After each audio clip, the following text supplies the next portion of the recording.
দেখেন আমেরের জীবনে অনেক বড় স্বপ্ন ছিল, সে হজ করতে যাবে, সে কাবাগর তাওয়াফ করবে, এটা তার স্বপ্ন ছিল। এবং গত পরশুদিনই তার হজের ফ্লাইট ছিল। সে যখন এয়ারপোর্টে আসলো, পাসপোর্টে নিরাপত্তাজনিত কিছু সমস্যার কারণে তাকে একটু দাঁড় করিয়ে রাখা হলো। সমস্যার সমাধান যখন হলো, তাকে যখন ছেড়ে দেওয়া হলো, তখন আসলে অনেক দেরি হয়ে গেছে। কারণ আমেরের সাথে অন্যান্য যে হজ যাত্রী তারা এতক্ষণে বিমানে উঠে গেছে এবং বিমানের দরজা ভিতর থেকে বন্ধ করে দেওয়া হয়েছে। তখন সেই এয়ারপোর্টের অফিসাররা সেই পাইলটের সাথে কথা বললো, পাইলটের সাথে যোগাযোগ করলো, পাইলটকে বললো যে দেখেন একজন হজ যাত্রী নিরাপত্তাজনিত কিছু সমস্যার কারণে বিমানে উঠতে একটু দেরি হয়ে গেছে, তাকে একটু বিমানে উঠিয়ে নেন, সে বিমানে উঠতে পারে নাই।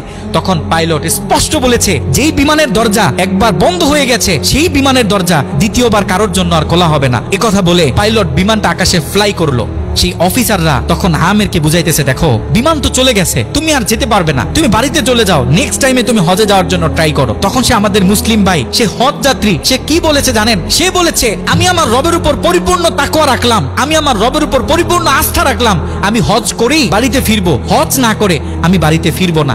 কথা বলে সে এয়ারপোর্টে দাঁড়িয়ে রইল। ঠিক কতক্ষণ পর সেই বিমান থেকে এয়ারপোর্টে মেসেজ করা হলো যে বিমানের ভিতরে যান্ত্রিক সমস্যা দেখা গিয়েছে, খুব ইমার্জেন্সি বিমানটা সেই এয়ারপোর্টে ল্যান্ড করতে হবে। বিমানটা যখন এয়ারপোর্টে ল্যান্ড করা হলো, যান্ত্রিক যে ত্রুটি, এই ত্রুটিগুলো যখন সমস্যার সমাধান করা হচ্ছে, তখন সেই অফিসাররা সেই পাইলটের সাথে কথা বলেছে যে দেখেন কোনোভাবে এই যাত্রীটা একটু নেওয়া যায় কিনা, সে তো হজ করার উদ্দেশ্যে বাড়ি থেকে বের হয়েছে, সে তো বাড়িতে যেতে চাচ্ছে না, হজ না করে তাকে একটু নিয়ে নেন।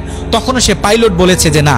একথা বলে সে পাইলট আবারও বিমানটা আকাশে ফ্লাই করালো। তখনও সে অফিসাররা আমেরকে গিয়ে বোঝাচ্ছে, আমের তখনও বলতেছে আমার রবের উপর আমার পূর্ণ আস্থা আছে, আমি তো আমার রবকে চিনি, সে আমাকে হতাশ করবে না, সে আমার মনের আশা রাখবে, আমি হজ করেই বাড়িতে ফিরবো।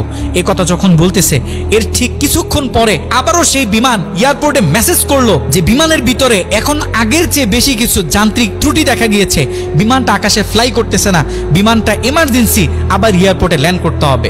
বিমানটা যখন এয়ারপোর্টে ল্যান্ড করলো, তখন সে পাইলট নিজে বিমান থেকে নেমে সে অফিসারদেরকে বলতেছে সে হজ যাত্রী কই, যাকে ছাড়া আমরা মক্কার উদ্দেশ্যে রওনা দিলাম, তাকে আমার হাতে তুলে দেন। আমি যতটুকু বুঝতেছি তাকে ছাড়া এই বিমান যতবারই আমরা আকাশে ফ্লাই করব, মক্কার উদ্দেশ্যে রওনা হব, আমার মনে হয় না যে এই বিমান স্বাভাবিকভাবে মক্কাতে গিয়ে পৌঁছাবে। তখন সে পাইলট সে আমেরের হাত ধরে নিজে নিয়ে সে বিমানের ভিতরে বসিয়ে দিল।